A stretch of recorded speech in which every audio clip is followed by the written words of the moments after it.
Brought to you by NBC bearing, भारताची पहिली bearing उत्पादक। अहिल्यानगरच्या संगमनेरमध्ये कारमधून जप्त केलेले 1 कोटी रुपये अजमेरा आणि अक्षय कन्स्ट्रक्शन कंपनीची असल्याची माहिती, धाराशिवच्या बँकेमधून पैसे काढल्याची माहिती, तर बँक व्यवहार सर्व डिटेल्स निवडणूक आयोगाकडे सादर। हस्तगत केलेली रक्कम सोमवारी कंपनीला हस्तांतरित होणार। सुप्रिया सुळेंकडून नवले पूल अपघात स्थळाची पाहणी। 3 दिवसांपूर्वी नवले पुलावर भीषण अपघात झाला होता। या अपघातामध्ये 8 प्रवाशांचा मृत्यू, 20 पेक्षा अधिक प्रवासी जखमी झाले होते। नागपूरमध्ये नगरपंचायत आणि नगरपरिषद निवडणुकीसाठी उमेदवारी भरायला वेग। रविवारी सुट्टीचा दिवस असताना सुद्धा उमेदवारी अर्ज भरण्यासाठी कार्यालय सुरू। उद्या उमेदवारी अर्ज भरण्याची शेवटची तारीख। कणकवलीमध्ये ठाकरेंची शिवसेना आणि शिंदेंची सेना शहर विकास आघाडीच्या माध्यमातून एकत्र येणार।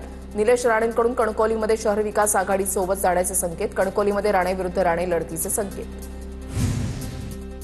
रत्नागिरीमधल्या राजापूर नगराध्यक्षपदाच्या निवडणुकीमध्ये ट्विस्ट। भाजपच्या पदाधिकारी श्रुती ताम्हणकर शिवसेनेकडून नगराध्यक्षपदाच्या उमेदवार घोषित, तर राजापूर नगर परिषद आणि लांजा नगरपंचायतीमध्ये युतीची घोषणा। नांदेडमध्ये शिंदे सेनेकडून राष्ट्रवादी भाजपकडे युतीचा प्रस्ताव। सत्तेमधल्या आमदाराला 60% जागा, मित्रपक्षाला 20-20 जागा देण्याचं धोरण। आमदार बालाजी कल्याणकर आणि आमदार आनंद पाटील पोंढारकरांची माहिती। धुळ्यामधल्या दोंडाईच्या नगर परिषदेमध्ये मंत्री जयकुमार रावल यांच्या आईचा नगराध्यक्षपदासाठी एकमेव अर्ज दाखल। दरम्यान त्यांच्या विरोधात कोण उमेदवारी अर्ज दाखल करतं हे पाहणं महत्त्वाचं। दोंडाईच्या नगर परिषद निवडणुकीमध्ये 48,000 महिला मतदानाचा हक्क बजावणार। भंडाऱ्यामध्ये शिवसेना शिंदे गटाच्या नगराध्यक्षपदाचे 4 पैकी 3 उमेदवार ठरले। आमदार नरेंद्र भोंडेकरांनी केली घोषणा। सर्व उमेदवार उद्या शक्ती प्रदर्शन करत उमेदवारी अर्ज दाखल करणार असल्याची माहिती। उल्हासनगरमध्ये काँग्रेस आणि ठाकरेंच्या शिवसेनेला खिंडार। ठाकरे सेनेच्या माजी महापौर विद्याताई निर्मलेंचा भाजपमध्ये पक्षप्रवेश। काँग्रेसचे माजी नगरसेवक कोतुमल कृष्णानी यांचाही भाजपमध्ये प्रवेश। नवी मुंबईच्या नेरूळमध्ये स्वामी समर्थांच्या दर्शनासाठी पोहोचले अमित ठाकरे। नेरूळ इथे दरवर्षी मनसेकडून श्री स्वामी समर्थ महाराज दर्शन सोहळ्याचं आयोजन। सोहळ्याला 5 ते 6 हजार भाविकांची उपस्थिती। नंदुरबार नगरपालिका निवडणुकीसाठी अर्ज दाखल करण्यासाठी उमेदवारांची पालिकेमध्ये मोठी गर्दी। अर्ज दाखल करण्यासाठी शेवटचे 2 दिवस शिल्लक राहिल्यानं अर्ज दाखल करण्यासाठी उमेदवारांची धडपड। इगतपुरीमध्ये नामनिर्देशन पत्र दाखल करण्यासाठी राष्ट्रवादी आणि शिवसेनेचे शक्तीप्रदर्शन। राष्ट्रवादी आणि शिंदेंची शिवसेना युतीमध्ये निवडणूक लढणार। माजी खासदार हेमंत गोडसे, आमदार हिरामण खोसकर, माजी आमदार निर्मला गावित यांचा रॅलीमध्ये सहभाग।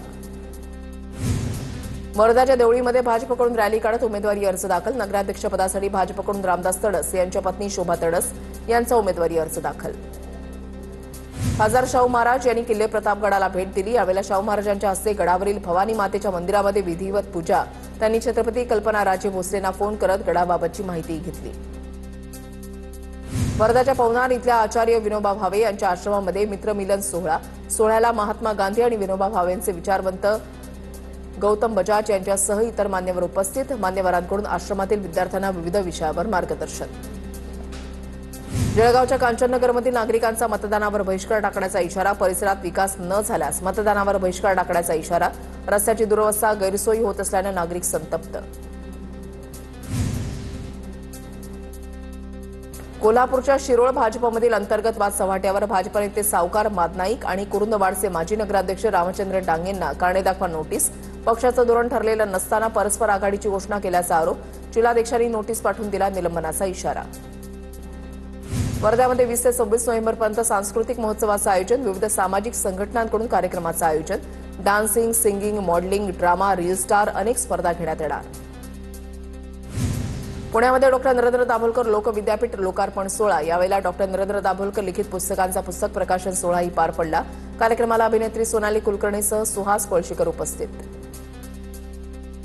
उत्तर नागपुरातील भाजपच्या माजी वॉर्ड अध्यक्षाची भरदिवसा हत्या झाल्यानंतर संतप्त नागरिक रस्त्यावर उतरले। आरोपीला पकडण्याची मागणी। भाजपच्या सचिन साहू यांची धारदार शस्त्रानं वार करून हत्या। राज्य सरकारकडून प्रयोगशील शेतकऱ्यांना प्रोत्साहन देण्यासाठी महत्त्वाचा निर्णय। ज्वारी, गहू, हरभरा, करडई आणि जवसाचं सर्वाधिक उत्पादन घेणाऱ्या शेतकऱ्याला 50,000 मिळणार। पिकाची उत्पादकता वाढवण्यासाठी शेतकऱ्यांकडून विविध प्रयोग। अकोल्यामध्ये सोयाबीनच्या दरामध्ये मोठी वाढ। सोयाबीनला कमाल दर 4,740 तर सरासरी 4,500 रुपये प्रति क्विंटलचा दर। शेतकऱ्यांमध्ये आनंदाचं वातावरण। अकोला कृषी उत्पन्न बाजार समितीमध्ये 5,490 क्विंटलची सोयाबीनची आवक। परभणीमध्ये वाढत्या थंडीचा तूर पिकाला फायदा। तूर पीक भरल्यानं शेतकरी उत्साहात. थंडी वाढल्यामुळे तूर पीक चांगलंच भरलं. शेतकऱ्यांकडून समाधान व्यक्त. नियमांचं उल्लंघन करणाऱ्यांवर ऑनलाईन कारवाई करण्यासाठी परभणी पोलिसांसाठी अत्याधुनिक इंटरसेप्टर वाहन दाखल. वाहतूक नियमांचं उल्लंघन करणाऱ्या वाहन चालकांवर दंडात्मक कारवाई केली जाणार. वाशिममध्ये विद्यार्थ्यांकडून मतदारांची जागृती. माझं मत माझा हक्क उपक्रमांतर्गत पोस्टर निर्मिती आणि पत्रलेखन स्पर्धा. विद्यार्थ्यांनी मतदानाचं महत्त्व मांडणारी आकर्षक पोस्टर साकारली. पत्रलेखनामधून लोकशाहीमधील मतदाराच्या भूमिकेवर विद्यार्थ्यांनी प्रकाश टाकला. नंदुरबार जिल्ह्यामधून जाणाऱ्या महामार्गाची दुरवस्था. नेत्रंग, शिवाळी आणि विसरवाडी ते खेती हा महामार्ग दुरुस्त करण्याची मागणी. मांडवा जेट्टी अत्यंत धोकादायक अवस्थेमध्ये. जेट्टीचे मुख्य खांब कमजोर झाले असून ठिकठिकाणी प्लास्टर गळून लोखंडी सळ्या बाहेर. त्यामुळे या मार्गाने प्रवास करणाऱ्या हजारो प्रवाशांचा जीव धोक्यात. जेट्टीची तातडीनं दुरुस्ती करावी, प्रवाशांची मागणी. नाशिकच्या बीडी भालेकर शाळेच्या ठिकाणी विश्रामगृह उभारण्याच्या निर्णयाला स्थगिती. पालिका प्रशासनाच्या निर्णयाला शालेय शिक्षण मंत्री दादा भुसेंकडून स्थगिती. शाळा बचाव समितीच्या मोर्चाच्या इशाऱ्यानंतर स्थगिती. कल्याणचा निळजे रेल्वे ओव्हरब्रिज पाडून नव्यानं उभारण्यात येणार. डीएफसीसी प्रकल्पासाठी जुना पूल तोडून नवीन पूल होणार. कल्याण फील्ड रोडचा महत्त्वाचा लाईफलाईन 4.5 महिने बंद. वाहतूक कोंडी सोडवण्यासाठी पर्यायी मार्गांचा वापर करण्याचं आवाहन.